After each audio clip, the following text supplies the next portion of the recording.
триъгълник се прави като лист.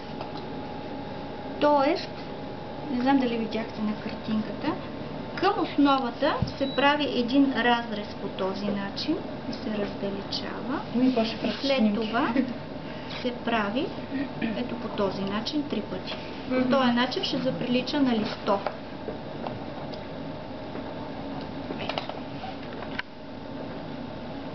И докато го сложим в фурната... Пригъна ли тестото? Не съм го пригъла. Защото тук гледам някакви... Не, така е от втасването вече. И така, и тук по същия начин, той ще стане малко по-голям. И отново хоп, хоп, хоп. И лекичко надърпваме. Да стане с по-голями дупки. И дори те така го дърпат и става ето по този начин. Виждате ли? Ето така трябва да го сложим, да застане на самата плоча. Въпросът е сега с какво ще го взема да го пренесем. Трябва да запитите гигантските. Да, това нещо може би, взимате си триъгълника, слагате върху дъска и от дъската ще го изхлуснете.